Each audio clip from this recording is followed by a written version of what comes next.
de papier, Elengi à Congo, Glody Diasika, la mignonne, hey, la mignonne, et Tracy Belenga Pro.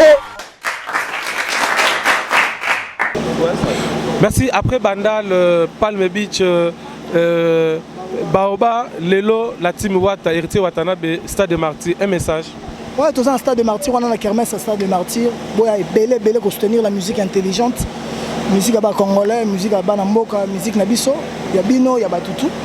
Donc voilà. On a un BM en live. Non, pas une répétition, coller. On a live, on autrement. On a excès aux alatés, aux alatés intelligents. Et là, on a ça là. Truc en quoi?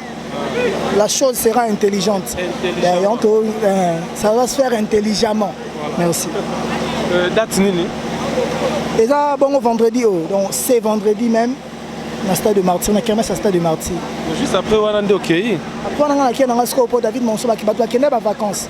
Donc, tout ça est fort. Je suis à l'usine pour. Août, tu vas en vacances. Juillet, août, tu vas en vacances. Il faut. On a tout ça là, donc tu as besoin. Tu as une course Nathan. Donc voilà. Particularité à concert, on a après un concert, nous sommes à Moni, Batali. Oh, on a peine au revoir et aux Andeni. Non, ils ont que quand on est dans un secteur, si on est dans banda, telle commune, il y a facilement. Ouais, si on est dans banda, il y a Kitambo, Ngiringi, Bumbo, Ete, donc voilà. Si on est dans stade de Martyrs, il y a Kave, ils ont Kin Balingwala, limité facilement. Donc, il y a par rapport à le secteur tout bas, il y a un secteur qui est Fikin, qui est Lemba, Njili, Tchangou, donc voilà, dans le sens de Massina, voilà. Dans tout le secteur, tout va savourer la bonne musique, va savourer la musique intelligente, intelligemment, va savourer. Après, on a dit qu'il y a si on va pas bouler le BM, mais celui-ci m'a ramené un BM, parce qu'on a pour les 29, il y a BM Babima. Donc, les 29, il faut que nous soyons là. Il y a BM, ça va pompage, mais souvent aussi cirer les chaussures, mais souvent même maman bende déjà pour jouer au Bima. C'est un scandale. Il y a adrénaline à Samuel Eto'o, il y a Maga, il y a Magali Bumba, il y a Nicole Zaïna Mvouama, il y a Marachel Fouta, il y a Julia de Luxembourg, il y a Ezebele. Moi, je suis là, mais il a bien été. Mais est-ce que si les bateaux sont en train de monter? Les bateaux sont péchants, c'est pas méchant. Tu peux pas sous-estimer qui. Parce que tu as mon BM, mais toujours là. BM côté ça. Naïb Sarayo, qui joue chambre au bêta. Aux Aranon là. Aux Aranon na Versas na Bilamba na yo, ba sac à danger. Aux Aranon na range na yo. Aux Aranon na palais na yo, ba immeuble écoute pour ton immeuble. Aux Aranon kitoko. Mais yo mo na que oh Zalaki combo mais tu vas checker combo les vire. Que vimbi. Bernadette Massango Mouyard. Merci pour tout. Merci.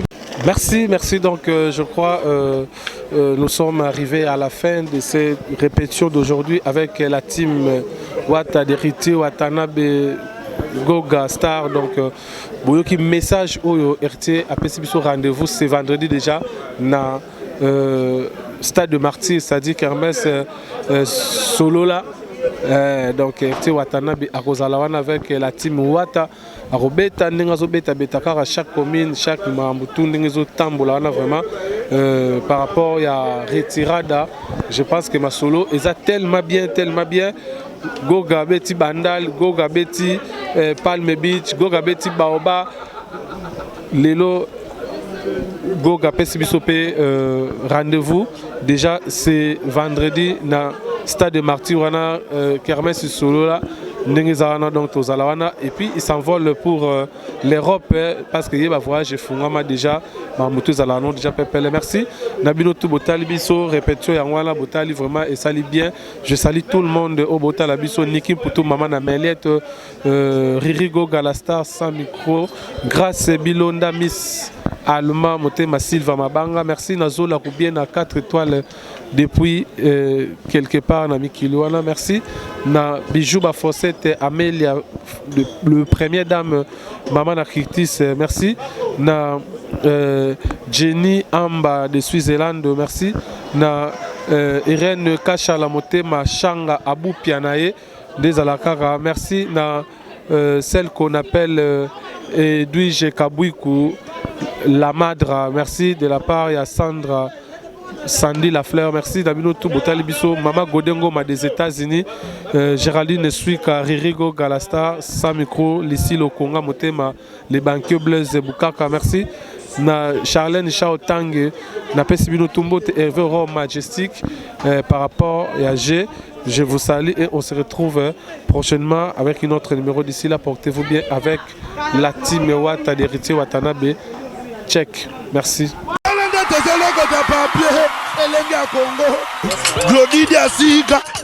La mignonne. La mignonne. Tracy Mbelenga Pro.